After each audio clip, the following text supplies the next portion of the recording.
Assalamualaikum warahmatullahi wabarakatuh.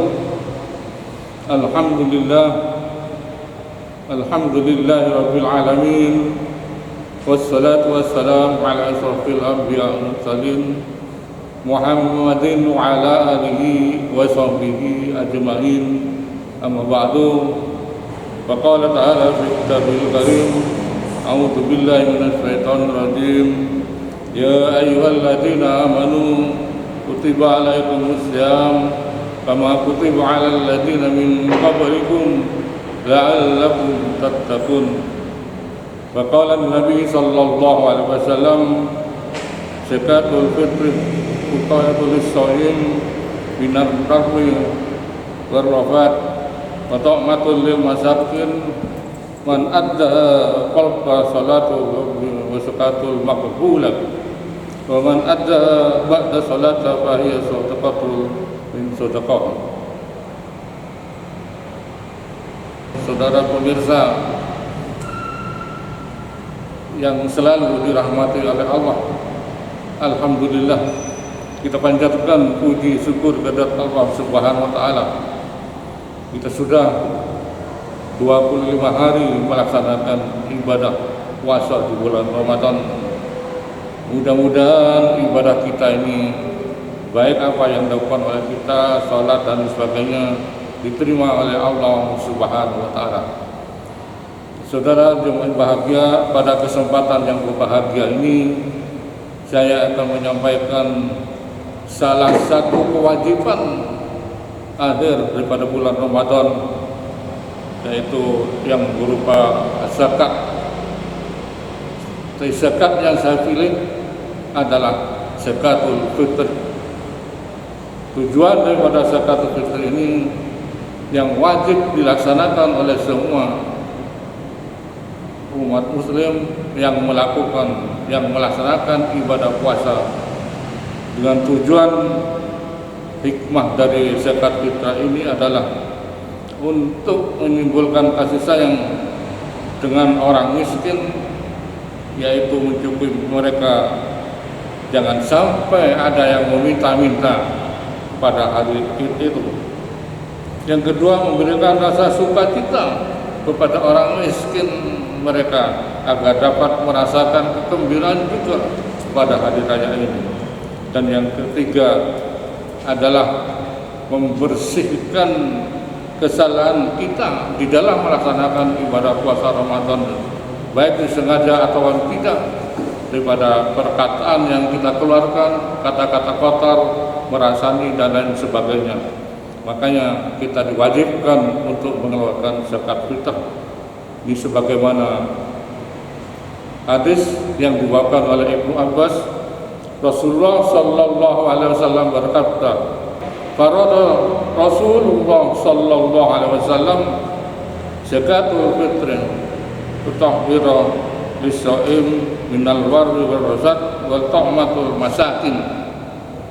Rasulullah sallallahu alaihi wasallam mewajibkan zakat fitrah untuk mensucikan orang yang berpuasa, dan itu untuk menghindari daripada senda gurau dan kata-kata mensucikan puasa kita dari kata-kata senda gurau yang kotor, dan juga untuk memberikan makan orang miskin. Hadis selanjutnya disebutkan, man addaha qabla salata fa hiya zakatul maqbulah wa man addaha qabla salata fa hiya salatuhu min sadaqatin. Barang siapa yang menunaikan sebelum salat, maka itu adalah zakat yang bagus. Dan barang siapa yang mengeluarkan zakat setelah salat, maka itu dianggap sedekah seperti sedekah biasa, kata Rasulullah sallallahu alaihi wasallam. Para pemirsa yang dirahmati oleh Allah, zakat fitrah ini adalah sedekah, tapi sedekah wajib ditunaikan oleh setiap orang muslim. yang mengikuti ibadah puasa Ramadan. Ijma para ulama umumnya bersepakat bahwa zakat wajib ini, zakat fitrah ini, sebagaimana hadis Ibnu Umar radhiyallahu anhu berkata, farada Rasulullah sallallahu alaihi wasallam zakatul fitri sa'an min tamar aw sa'an min sa'ir. Rasulullah sallallahu alaihi wasallam mewajibkan zakat fitrah dengan satu sok kurma atau satu sok gandum bagi setiap orang muslim yang merdeka maupun budak, atau laki-laki maupun perempuan, anak kecil maupun dewasa. Zakat tersebut diperintahkan dikeluarkan sebelum orang-orang itu keluar menunaikan sholat Idul Fitri. Saudara sekalian, yang berkewajiban membayar zakat fitrah itu siapa saja? Zakat fitrah itu wajib ditunaikan. Yang pertama, ada dua yang wajib melakukan zakat fitrah. Yang pertama, setiap muslim, karena menutupi kekurangan puasa yang diisi dengan perkataan sia-sia. Yang kedua, yang berzakat fitrah adalah orang yang mampu mengeluarkan zakat fitrah. Kalau tidak mampu, tidak mengeluarkan. Jadi kembali lagi, ada dua yang wajib melakukan zakat fitrah. Ini adalah orang muslim, itu dikandung maksud untuk menutupi kesalahan-kesalahan, kekurangan-kekurangan omongan-omongan kita yang tidak baik. Yang kedua yang diwajibkan adalah orang yang mampu mengeluarkan zakat. Saudara sekalian, menurut mayoritas ulama, ijma para ulama mengatakan batasan mampu itu seperti apa? Mampu itu mempunyai kelebihan makanan yang dapat dimakan dan dapat diberi nafkah untuk keluarganya pada malam hari dan siang hari. Itu dikatakan mempunyai kemampuan untuk mengeluarkan zakat. Jadi dikatakan wajib mereka itu karena mampu untuk mengeluarkan zakat. Sebagaimana hadis disebutkan, man sa'ala wa indahu ma yuqrir. Barang siapa yang meminta-minta padahal dia memiliki kemampuan untuk membayar zakat, fa inna ma yasta'siruna min nar, maka sesungguhnya dia telah mengumpulkan bara api. Jadi saudara sekalian, orang yang mampu itu kan wajib mengeluarkan zakat. Dia dilarang untuk minta-minta, maka besok akan diampun dalam makanan. Mereka berkata para sahabat, ya Rasulullah, faqalu ya Rasulullah, wa ma yughniya. Wahai Rasulullah, bagaimana orang dikatakan mencukupi sebut, bagaimana dikatakan dia mampu? Rasulullah sallallahu alaihi wasallam bersabda, ayyakuna lahu siba'un yawmin wa lailatin aw lailatan wa yaumin. Seukuran makanan yang mengenyangkan untuk sehari semalam. Itu nilai orang mampu Rasulullah. Jadi dia punya seukuran makan untuk mencukupi makan malam dan siang. Saudara sekalian, dari syarat di atas menunjukkan bahwa apa istilahnya, kepala keluarga itu yang wajib membayarkan zakatnya, zakat fitri yang menjadi tanggungan di dalam rumahnya. Itu baik pada istrinya, anaknya, atau orang yang dikumpulkan di dalam rumah tersebut. Dia yang punya kewajiban untuk menunaikan zakat fitrah. Sudah sekalian, berikutnya adalah ukuran zakat fitrah itu. Para ulama banyak berbeda di dalam menentukan ukuran zakat fitrah. Para ulama sepakat bahwa kadar wajib membayar zakat fitrah itu satu sok dari semua bentuk zakat kecuali gandum dan kismis wa anggur itu. Sebagian ulama membolehkan dengan bahkan tidak 1,5 kilo. Dari dalil di atas ada hadis Ibnu Umar yang mengatakan, disebutkan zakat fitrah itu ukurannya satu sok atau gandum. Dalil lain menyebutkan Abu Sa'id dahulu, saudara sekalian, di zaman Nabi Sallallahu Alaihi Wasallam menunaikan zakat itu satu sok makanan, satu sok kurma. Beda ini jemaah bagian, satu sok gandum, satu sok beras, satu sok kurma, ini beda. Itu tergantung dari makanan pokoknya sehari-hari.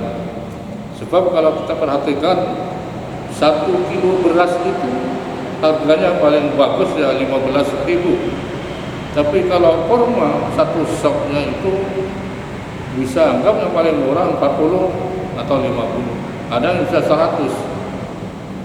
Makanya kalau kita mengambil dalil ini, ikuti yang ikut Hambali, ikut Syafi'i, ikut Malikiyah. Jangan mengambil berasnya ikut Syafi'i, tapi ada ikut Hambali, itu tidak boleh. Saudara sekalian, selanjutnya adalah ukuran zakat fitrah itu tadi. Para ulama sepakat adalah satu stok dari semua bentuk zakat fitrah kecuali yang gandum itu. Ada hadis dari Abu Sa'id yang mengatakan satu sok itu ukurannya, ada yang mengatakan pakai telapak tangan tuh. Satu sok itu 4 telapak tangan. Ada juga yang mengatakan satu sok, satu ukuran yang dibuat. Maka itu tergantung dari tempatnya orang itu. Seperti di Madura ini makanan pokoknya kalau dahulu jagung, sekarang sudah meningkat, jarang yang makanan pokok jagung, sudah beralih kepada beras. Jadi oleh sebab itu untuk orang-orang Bangkalan khususnya satu sok ukurannya itu satu sok beras. Nilainya berapa tergantung daripada saudara sekalian, apa makan beras yang 10 kilo, yang 10.000 atau makan beras yang 15.000. Jadi saudara sekalian, kalau saudara setiap harinya makan beras yang 15.000, ya zakat fitrahnya harus yang 15.000. Kalau seharinya 10.000, ya makan yang 10.000. Itu beras satu sok. Di samping itu, jemaah yang bahagia, ukuran sok ini pada ulama yang kontemporer pada saat ini menyebutkan satu sok itu 2,7 kilo on. Jadi kalau kita bayar 3 kilo sudah bagus. Ada satu lagi yang bagus ini, bolehkah mengeluarkan zakat pakai uang? Pakai uang. Para ulama, baik ulama Imam Maliki, Imam Syafi'i, Imam Hambali, semua menyatakan tidak boleh, karena tidak ada ketentuan dari Nabi. Maksudnya kita punya uang bayar zakat kepada orang lain, dikasih uangnya, itu tidak boleh. Lain halnya dengan kita yang punya alasis. Para jemaah bayar zakat pakai uang, tapi melalui lembaga panitia zakat. Panitia zakat perlu diingat Bapak sekalian, tidak ada amil zakat. Jadi biaya operasionalnya dibiayai oleh takmir masjid atau oleh lembaga yang mengadakan itu. Dan juga panitia ini harus bertanggung jawab. Zakat itu harus disampaikan sebelum sholat Idul Fitri dimulai. Kalau sampai terlambat, yang dosa itu bukan yang bayar, yang panitia itu yang tidak menyampaikan. Jadi bolehnya pakai uang itu titip kepada panitia, anggap itu milik saya, belikan beras. Jadi bukan berzakat uang, zakat uang, tapi uang titip pada panitia supaya dibelikan beras dan lain sebagainya. Jadi sekali lagi zakat itu jangan sampai dilambatkan, terutama pada panitia harus diberitahu supaya jangan sampai meninggalkan sholat, meninggalkan zakat itu. Saudara sekalian,